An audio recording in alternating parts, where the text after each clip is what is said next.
All right, now we're back for another episode of the Lakers Fast Break podcast. It's Gerald Glassford coming right back at you here from Pop Culture Cosmos, Inside Sports Fantasy Football, the Lakers Fast Break, and Game Source. We truly appreciate everyone out there listening to all of our shows. And if you can, please, please, please give us that 5-star review on Apple Podcasts. Plus, if you can like, share, subscribe, do whatever you can on whatever platform you're listening to this or watching, it is truly appreciated. Plus, also, if you could do that the same for my regular guests right here. In fact, we're a tandem. We're a team. It's getting to the point where it's getting like that. So if you can go ahead and do it for his great shows, the Run the Floor podcast, and also as well the NBA Draft Junkies podcast, it would be truly appreciated as well. Well, NBA playoffs, day 5. It's already gone like a blip already. It just seems to be just right around the corner getting to the NBA finals. But NBA day 5 in the playoffs is already done. Some interesting things have come about. Some finals, some playoff series have already been decided, pretty much essentially from what we're seeing. But there was also another injury that has come about, which is going to leave another series in question. And here today to talk to me about it is our good friend, actually, again, my teammate, because we're a team, we're a tandem, it seems like. It is Rafael Barlowe from NBA Draft Junkies. And Rafael, good to have you back, my friend, as we continue our playoff coverage. Where do you want to start first? I guess we can start with the game that just finished, the Clippers and Mavs game. Okay, we'll start with the Clippers and Mavs games. But first, everyone check out all the great stuff that he's doing at NBA Draft Junkies. Of course, you know by now his awesome YouTube page with over 11,000 subscribers with hundreds of detailed videos on the NBA draft prospects. But if you haven't seen his regular site, NBADraftJunkies.com, you're in for a treat because he has spent a ton of time updating this as of yesterday with the announcement of the lottery, and the numbers are finally set for who's picking where. You see right now, he already has his mock draft there. And in fact, he has a mock draft episode of NBA Draft Junkies already up as well. So if you get a chance, check all that stuff out for the latest on the NBA draft. I'm only going to give you a little bit of a sneak peek right there on Facebook Live, but back up to the top because you got to go there to NBADraftJunkies.com. I can't cheat for you too much. You got to go to check out his site, NBADraftJunkies.com, to see the whole list in detail. So we'll start off, my friend, with the Clippers and the Mavs. The Mavs should be up 2-1 at this point in time, but they're not, crying over spilled milk. So they go into game 4, not only down 2-1, but down a possible injury. I mean, I'm hoping he'll be okay, but of all the people you do not want to get hurt on the Mavericks, it was Luka Doncic. Yeah, it's just unfortunate for the Mavs. They had a shot in game 1. You can say the refs kind of made it impossible for them to win. And then Porzingis is playing very well. And, it's just tough for them because they look good. I mean, I'll just say this. This bubble shows that the regular season means absolutely nothing because the Clippers dominated the Mavericks in the regular season. And in the playoffs, it seems like they're evenly matched. Paul George isn't playing well, so that definitely helps the Mavs out a little bit. But unfortunately, it looks like Luka is pretty hurt. If I'm the Mavs, you have a tough decision to make because he is the future of the franchise, and it's only the first round. You don't want to risk further injury of him playing on this ankle. I mean, we all know the Grant Hill situation. And so they have a tough choice to make. I'm sure he's going to want to play because he's such a gamer, but I'd have to think long-term. And I don't know if I'd play him in the next game, which they could end up being down 3-1. But, I mean, they've overachieved this season anyway. I don't think anybody expected them to perform the way they have as far as having like the best offense in NBA history as far as offensive rating, and the future is bright. So I wouldn't risk it just for this playoff series if his ankle isn't ready for him to go. If he's not going to be able to play at least 70%, then I just have to take a L on this one. And it is interesting to see that one thing you and I discussed in our playoff preview was the fact that Dallas's defense is definitely in question. And as we're seeing it being exploited at length by the Clippers, it just goes to show you that a lot of work needs to be done on the defensive end.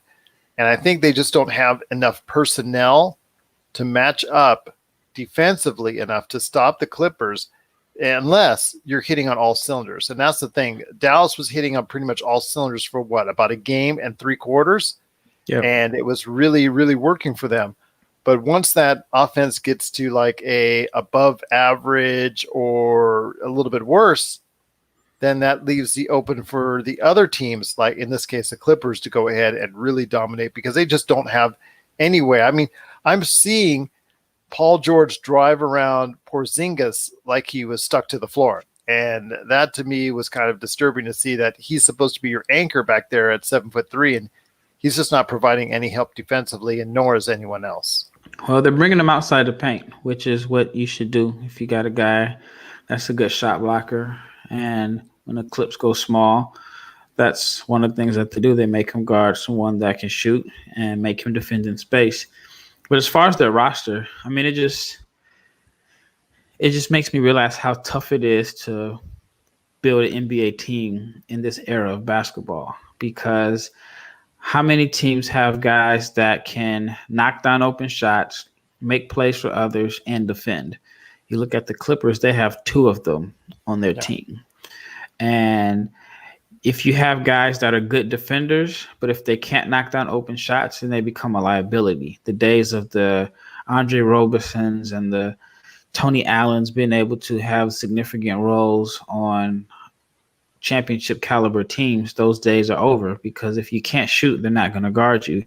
And even if you look at your team, the Lakers, they have good defenders, but they have okay to average, maybe above average shooters. While the Mavs have knockdown shooters who can get streaky, but they can also get hot, but they're not going to be able to provide the same caliber of defense, to where if they're having an off shooting night, then they're really in trouble. At least with the Lakers, they don't have great shooters, but if they're having an off shooting night, then their defense can still give them an opportunity to be able to compete. So I agree with you. It's just tough putting a team together. I mean, I look at Portland. Portland has a bad defense, but if you put guys out there that can defend, if they can't knock down shots, like I said, it just kind of evens it out. So the Mavs, I think there's a couple guys in this draft that could possibly help them, but I don't know if they'd be ready to contribute right away and on the offensive end. So again, it's just, you got to tip your hat off to these NBA general managers, because we've never seen an era like this where teams or defenders have to defend so much space.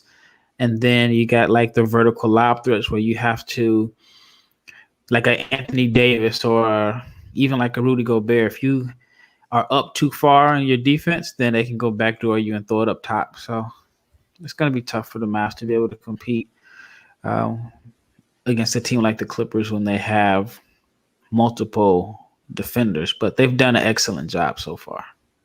You need every break.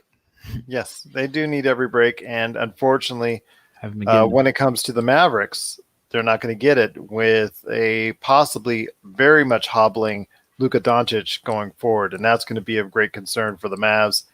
And we'll have to wait and see what Sunday brings for them, if they're going to sit him out, if it's just too much, if you can't put any weight on it, if you can't pivot, if you can't push off, then it's going to be a real problem going forward. Yep. And he's had ankle issues all season. And I think this is the left one. But the one that he injured earlier was the right one. So if I'm the Mavs, I play it safe. Well, he's there you go. 21. Indeed. He's got a long road ahead of him. He does. And a bright, bright future. In fact, as a dominant player in this league for a long time to come, barring any health issues, you do want to see that happen for the kid, because it looks like, the Mavericks are very blessed with one of the great talents in this league for quite some time. Yep. Once again, I'm speaking to Rafael Barlowe from the NBA Draft Junkies. Again, check out his awesome page, NBADraftJunkies.com, where he just updated it with the mock lottery after the lottery 2.0. There you go. You got to go ahead and check it out today. NBADraftJunkies.com, or his latest podcast, which is also an audio version of it, at NBA Draft Junkies on Apple Podcasts or wherever you get your podcasts, Spotify or what have you. It's just, please just go get it now if you're interested in what's going on with the NBA draft. Well, the next game, my friend, coming up is going to be, I'm going to go ahead and pick Boston and Philadelphia. Boston with a 102-94 victory over Philadelphia. It was actually kind of close, right around, I think it was tied 94-94, if I'm not mistaken. And then Boston just closed out on that 8-0 run. Just mistakes by Shake Milton and also Joel Embiid.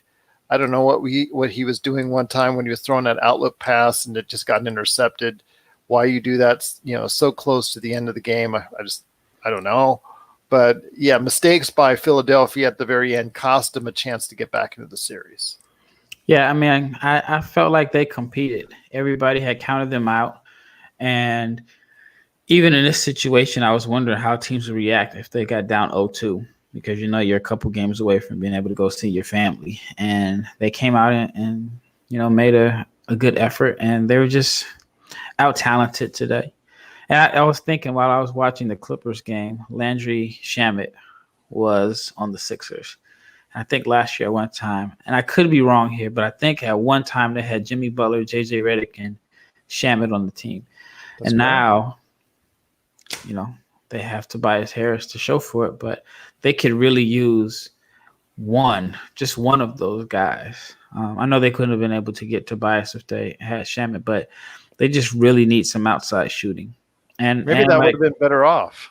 Yeah. And even I think Trey Burke was on the team one of the years, and he's been a good pickup for the Mavs. I think that the Mavs system benefits him with his speed, with all the floor spacing. He wouldn't have the same advantages in Philly, but they don't have a point guard that can get in the defense and break it down. And it's going to be a tough offseason for Philly. I wouldn't be shocked if the owner just gets rid of Elton Brand also, because this roster was built by him. And yeah, they might clean house with both. I mean, Brand might get another opportunity, but I just think that the way their cap is set up, they're in a rough situation going forward. That they are, my friend, that they are. And I wouldn't be surprised if both Brown and Brand are both gone after the playoffs are concerned. I think it would be best to go ahead and have a clean slate, especially if the season might start a little bit later than what was originally asked for. So even Adam Silver himself is talking about pushing it back. Michelle Roberts is definitely talking about pushing it back. I've heard as possibly even as late as February.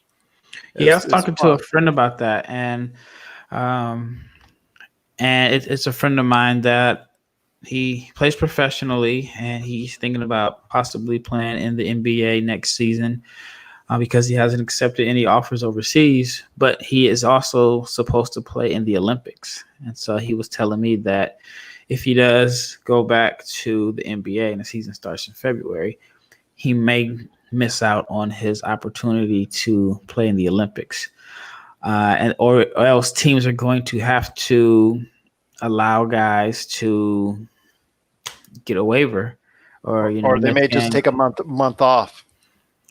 I mean, that could possibly be it. Then who? I mean, that's going to be tough, because a lot of teams really don't want their guys playing the Olympics anyway, because if they're hurt, the insurance isn't going to cover it. So the next year is going to be crazy how this is all set up. And if it starts in February, that's a pretty long break. I mean, that almost means that that means that the teams that didn't make it to the playoffs are going to go like what?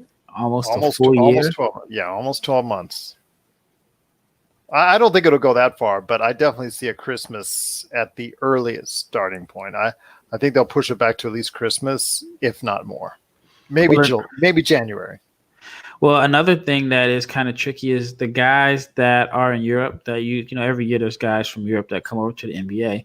They're kind of stuck, because if they have like a handshake deal already in place and they are either they're sitting at home or they're waiting or they're practicing with their current team. Like, for example, even in the NBA draft, there are guys that have signed with their teams in Europe, but they're still under contract with that team, but they have an NBA out. So as long as they don't have an NBA contract, they're starting their training camp right now. And I wonder if a guy is drafted, if the team is going to allow him to leave in the middle of the season. This is just a weird time. It is a weird time. So we're going to have to wait and see how that plays out. But it's just been rumors. So we're not trying to go ahead and put any definitive time frame on when the NBA will start. I mean, right now on paper, with a big eraser on it, it says December 1st. And Adam Silver, when Adam Silver tells you it's a possibility of being pushed back, I think that tells you that it's most likely going to be pushed back. I think that's going to be the case.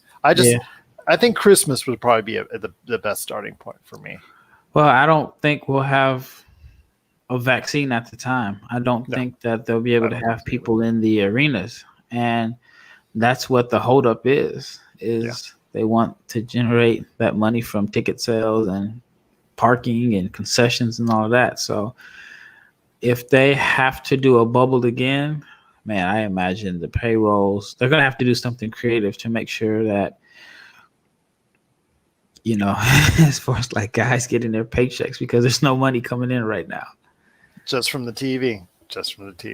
Yeah. Let the payroll acrobatics begin. So, but moving on to what we're going to be talking about right now with the NBA playoffs in day 5. This one was kind of shocking to me, my friend. Utah 124-87 over the Denver Nuggets. Mike Conley got the baby boost, came back from quarantine. Didn't the same thing happen to Fred VanVleet last year? Yeah, same thing happened to Mike Trout the other day too, when he smacked a home run on the day back, I believe, after he had his kid. It was, I think, 27 points today from Mike Conley. Just outstanding performance. Had 3 players actually get over 20 points. Had quite a bit of help as well. So just a truly outstanding performance by Utah. And Denver didn't even show up today. This was probably, Portland, people talk about yesterday's performance. No. This was the worst performance by far in the NBA playoffs. I don't know. The Pelicans did a whole 2 weeks. I mean, as far as not the bubble. I'm talking about the playoffs. In the 5 days, Denver, this performance by Denver was the worst from what I've seen. I've been wondering when they were going to wear down. I mean, there were rumors only had 8 guys in the bubble at the start. Even when the pre-bubble game started, they didn't have all their guys. They're still missing Barton, who left the bubble. They're missing Harris. And they've been playing every other day. And not only every other day, they've been playing some high, fast-paced games, and they've had some games go into overtime. So, I mean, they have to be tired and they have to be worn out. And I'm really not, as for their case, I'm really not shocked that they hit a wall. And it's Do you see this as a turning point for the series? I think they can come back and win game 4? Game 4 coming up? I think so, but Utah is just they're in a good space right now. I mean, Conley, if they can get games like that out of Conley, that's what that's what they were hoping to get out of him when they first signed him. And it also kind of made it took the workload away from Donovan Mitchell. He only had 20, but I think he was coming into the game averaging over 40. And Gobert outplayed Jokic. We're seeing that more and more often, aren't we? Well, I mean, on paper, Jokic is, he's been, I think he had like 28, 29, like the first 2 games. But, I mean, they're getting better production out of Gobert than they do in the regular season as far as like his production on points. So Utah's looking good, and it makes their gamble of tanking those games, it looks like a genius decision. It's beginning to look like it, because right now they have a 2-1 lead over the Denver Nuggets right now with a 124-87 pasting of the Denver Nuggets, and it just a cremation. It was just ugly from the very start. Yep. They were never in it, Denver, and I was very surprised. But we will wait and see if they're going to have some fight back. As similar to what we're going to see from possibly, and I'm assuming your Portland Trailblazers tomorrow, because you don't have those kind of waxings without trying to give some fight back in the next game. So I should see like Portland tomorrow against the Lakers. I definitely should see Denver coming back with some fight on Sunday against the Jazz. Yeah, I'm just kind of mad that the games are every other day, especially for my Blazers, because it's kind of stressful. It's stressful, but it's kind of fun to watch, man. Well, it's great to have 4 games every day. I just need like 2 days, like the normal playoffs where, especially if you play the Lakers, you're going to play Wednesday and then you may not play again until Saturday or even Sunday. Yeah. They're going to give them those prime time hours. But this every other day, I get 1 day to not be stressed out, and then the playoffs can be a little stressful. It's reminded me of my old fantasy football days where on Sundays I was just stressed out and worried about Monday morning when you got to pull out your calculator and complain about, my guy got a tackle. I don't see it on there. And especially because a lot of my friends are Laker fans, and they're going to give me a hard time either way. So knowing that I have to face all of them on social media, if the Blazers lose, I think that's probably adding on to my stress levels. Well, I will not be the burden of that, because I know you've been a great part of this show, and you didn't have to, and you have been. And as my partner in crime right now for NBA playoffs coverage, I will be the last person to give you a hard time. I mean, Laker if you did, Laker Tom is going to put the full court press on me. I see he's throwing little jabs here and there, but he's a great guy. He is indeed. Well, Rafael, that's 3 games down, but we got 1 more left, and that is another series. I was hoping for a little bit more fight. I know you predicted this kind of windfall to happen. I kind of lengthened it out just because I had some faith in the fight in the Brooklyn Nets, but doesn't appear to be the case because they lost today. I don't want to say super handily, but they, Toronto did have control of it all the way, and they did win 117-92. This game was never really in doubt. Right. And it looks like it's just going to be 4-0 sweep. Thanks for playing. Thanks for stopping by. Thanks for giving us some warm-ups and some practice before we move on to the second round for the Toronto Raptors. Yeah, I wonder, and I'm just speculating here, it's just my own crazy thought, but I wonder if Joe Harris left because he has nothing to play for. Yeah. I mean, they never said what happened. That's correct. But I'm wondering if it's a business decision. We're not going to win this series. Stock is super high right now, and let's just leave right now. There you go. He's pulling a Davis Bertans, and rightly so, because he's just protecting his financial position at this point. There's nothing really much for him to gain, especially if Brooklyn's not really going to go ahead and make a dent at all in this playoffs. Yeah, and I get it from the business side, but then you don't want that to be like a trend. And I feel like I saw it in the NBA draft. I feel like once LaMelo Ball stock was high, his team wasn't winning, his camp shut it down after 12 games. Why I feel like Cole Anthony, similar situation. North Carolina was terrible, and he tore his meniscus. He actually really had an injury that required surgery, and he came back and played. So on both sides, you see the business side for LaMelo, it makes total sense. But then you see, like with Cole Anthony, the competitive side that is driving him, the competitive fire, and just, kind of just sticking it out with his teammates. So I see both sides, and but it's still a tough decision. Not saying I know this is what happened with Joe Harris, but it just makes you wonder, would he have left for these particular reasons if they were winning? And again, I could be totally wrong, because I remember there are people who were saying that Lou Will and Montrezl Harrell left the bubble because they thought that they had tested positive.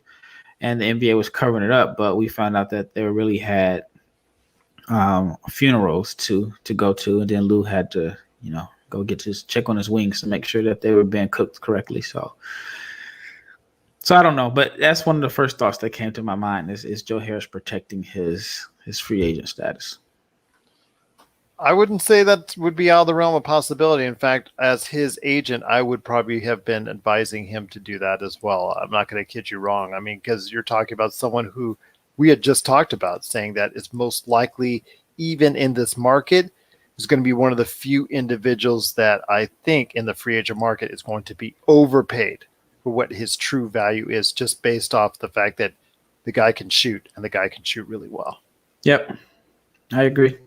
But yeah, as far as that series, it's over. I mean, I knew the Nets were going to put up a good fight, but just ran out of talent. And so Toronto was going to cruise. And who would they play in the second round? Would it be Boston? It would be Boston, because you got, I think, Miami, the Indiana, that winner's going against Milwaukee. Mm-hmm. Yeah. So, I'm sorry. Did I start that one too soon? It's only 1-1 with Orlando, but I have a feeling after tomorrow we're going to be saying 2-1 Milwaukee, and they're really not going to be looking back when it comes down to it. So, we're going to see the weekend after this weekend's over. Most of these series are going to be really decided, if not already concluded, in one way or the other. Crazy that we're going to finish a round in like 7 days. It's crazy, man. I agree with you. I agree with you indeed. But before we head on out, my friend, I want to go ahead and make sure that you can update everyone on what you're doing at NBA Draft Junkies. For myself, I just want to go ahead and say thanks again for listening. If you want to check out our latest Pop Culture Cosmos, the PCC Multiverse, I had a chance to, on this latest episode, speak to special effects legend Kevin Pike, who has over 170 credits on IMDb, including special effects supervisors and advisors on such films as The Last Starfighter, Jaws, Star Trek II, The Wrath of Khan, Jurassic Park, and so many others. So if you get a chance, check that out. Plus, we preview SummerSlam and a whole bunch more on the PCC Multiverse. And of course, if you haven't caught up to date on all the episodes on the Lakers Fast Break, shame on you, because Rafael and I have put out a lot of shows out on the Lakers Fast Break. Either him or Laker Tom, Jamie Sweet, Sean Grice, a whole bunch of people there talking about that. And in fact, with the NBA draft, you can also check out a whole bunch of those episodes as well. I got to tell you this, Rafael, I was looking at the other day when I was posting. In fact, actually it was earlier this morning when I posted the latest episode, and I saw that I'm up to 129, and I started it around the same time as my fantasy football show. That's only in the 30s, to give you an idea. You've been working. Been working. 90 more, about 90 more than the fantasy football show. That's funny. That's truly funny indeed. And when did you start? Around the same time. What was, I think August, if I'm not mistaken. Yeah. So August, September-ish, right around the time that just before the, in fact, the fantasy football, I think, came out first because of the football season. So, yeah. And then the Lakers came along because of the Lakers season. So, yeah, just so funny how that's worked out. But you know what? It's been a fun ride so far, and I hope to continue with you as we continue down this road for the NBA playoffs. But again, before we head on out, I know you're working out on a lot of stuff for this weekend and going forward for NBA Draft Junkies. So share the goods, my friend. Yeah, the new site. Well, I shouldn't say it's a new site. The site has been updated. It has my mock lottery for the 2020 draft. I will add the second half, and then I'll work my way to the second round. So this will probably it'll be the first year that I did a 2-round mock draft. And my goal is to have videos and player profiles on up to 100 guys for this particular draft. So I've been putting in a little work. I'm a one-man gang when it comes to like my production. So I'm doing the website, the editing, the videos, editing the podcast. So, I don't have a team, but I'm working, and, hopefully it all pays off. I hope it will. And I really believe it will. You keep saying that's about me because I do all pretty much the same things that you're doing.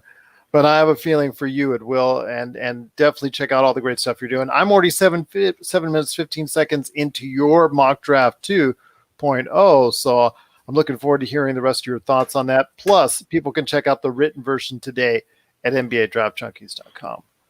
Well, if you have any questions for us, we're always available at Lakers Fast Break. He's at Barlowe 500.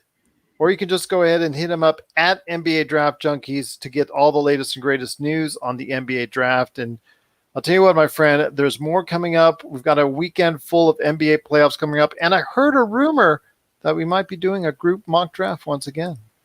Yeah, I'm looking forward to that. I heard the same rumor also. So I'm looking forward to that. That should be fun now that we actually have a real lottery in place and we know the draft order. And hopefully we can do another second round one, which I think is even more fun because you have to really do a deep dive and know at least 60 to 70 prospects to fill it out. So looking forward to that. I mean, this is a good time for me as a big basketball fan, even though I'm not used to it being in late August, but we have the draft going on. We have the playoffs. They're not giving us a day off for the playoffs. It's every single day. And the games are starting at noon, at least noon Central Time. So I don't even know. What is that, like 10? Are they starting at 10 o'clock in the morning Pacific? 10:30. It's usually 10:30, yeah. Wow. That's got to be – that's like the NCAA tournament. There you go. And that's okay because I love March Madness because that's just some crazy stuff. But here it's kind of cool because you get to see NBA playoffs all day. And for NBA fans and NBA junkies out there, per se, this is a great time indeed. But hopefully you get a chance to check out our NBA Draft Junkies, our mock draft special that's coming up this Sunday at 12 p.m. Pacific. You want to check it out on NBA Draft Junkies on YouTube and also as well Lakers Fast Break and various Facebook Live outlets. You can just go ahead and type in NBA Mock Draft 3.0 because that's what I'm going to have it listed under. But yeah, the Lakers Fast Break Facebook page, you can check it out there, or Rafael Barlowe's awesome YouTube page, NBA Draft Junkies. Well, my friend, it's been a great episode. As always, no Laker Tom to go ahead and, just growl at you a little bit. So there's no Laker Tom today, but he's coming back tomorrow. So I'm kind of warning you right now, my friend. Game 3 for the Lakers and Blazers is tomorrow. And so is Laker Tom on our post-game show. I hope I'm the one barking. We'll wait and see. But once again, it is truly great to have you aboard, my friend, each day as we cover the NBA playoffs right here at the Lakers Fast Break Podcast.